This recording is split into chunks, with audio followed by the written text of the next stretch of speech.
Welcome to my YouTube channel Mirror of Death.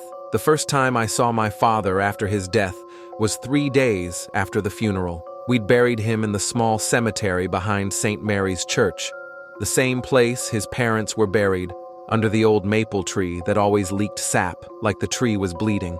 I remember standing there in the drizzle, staring at the coffin, feeling nothing. He'd been sick for months, but even before that, my father had been distant, a shadow in the house, cold, strict, silent. When he finally went, it felt like a door closing, but 3 days later, I heard that door open again. It was around 2 a.m. I was sitting in the living room, the TV flickering quietly, trying to distract myself from the emptiness. That's when I heard it, the unmistakable sound of his boots on the porch steps, heavy, slow, deliberate. Then the doorknob turned. I froze. The front door creaked open. He stepped inside. He looked exactly like my father. Same worn jacket, same slouched posture, even the same faint cough. His skin was pale though, not sickly pale, but something else. Like wax. Like something that wasn't supposed to move had decided to imitate life. "Hi, son," he said, voice gravelly and warm, just like before. "Miss me?" I couldn't speak. Every instinct in me screamed to run, but something deeper, some old, childlike obedience, kept me still. "You're dead," I finally whispered. He smiled. Not anymore. He walked past me like he owned the place, sat in his old chair, and leaned back with a sigh. "You kept the house clean," he said. "Good boy." That's when I noticed his reflection in the TV screen. It wasn't matching him. When he tilted his head left, the reflection tilted right. When he blinked, it didn't. My throat went dry. "You're not my father."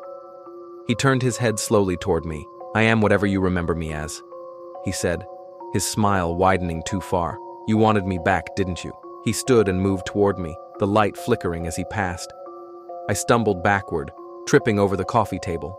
The thing paused, head twitching slightly, as if listening to something I couldn't hear. Then, without warning, it began to hum. The same tune my father used to whistle when fixing the porch steps. I bolted upstairs and locked myself in my room. For hours, I heard him walking around, downstairs, humming, talking to himself. Sometimes he'd stop at my door and whisper, "Come on, son, let me in. I just want to talk." By morning, the house was silent again. When I went downstairs, the chair was empty. The boots were gone. But there were muddy footprints leading from the door to the chair and then toward the basement. I should have called someone, but I didn't. Instead, I went to the basement door. It was open just a crack. "Dad?" I said. My voice sounded too small. From the darkness below came the sound of something wet moving. Then that same voice, faint, muffled, but perfectly calm. "Close the door, son. It's cold down here." I slammed it shut and shoved a chair against the handle. That night, I dreamed of him. He was sitting in the basement, half in shadow, peeling his face off like wet paper.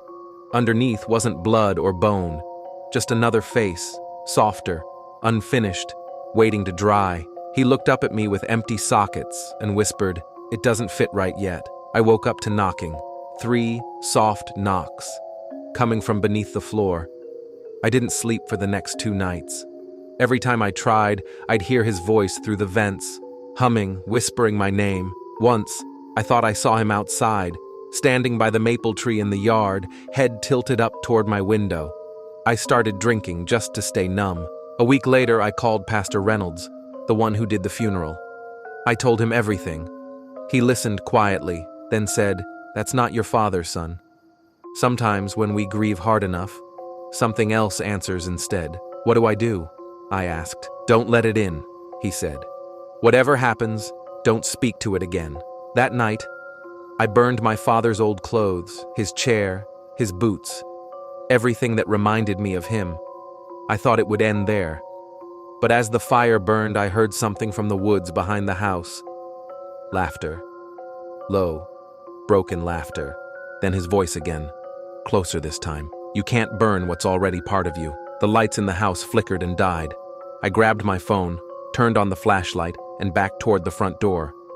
But the beam caught something on the wall, my father's face. Not a picture, his actual face.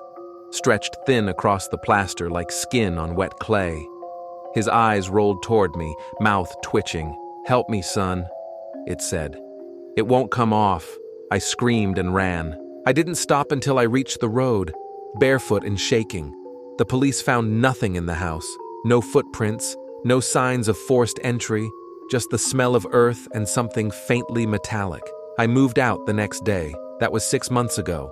I'm living in a small apartment now, trying to forget. But last night, someone slipped a note under my door. In shaky handwriting, it said, "The basement's finished. You can come home now." I tore it up, flushed it, told myself it was a prank. But this morning, when I looked in the mirror, I noticed something wrong. The skin on my cheek didn't move when I smiled, like it was stuck. When I pressed on it, I felt something hollow beneath, something cold, shifting slightly. And then, faintly, from somewhere deep inside, a voice whispered, "Finally fits just right. Thanks for watching my video. Subscribe to my channel."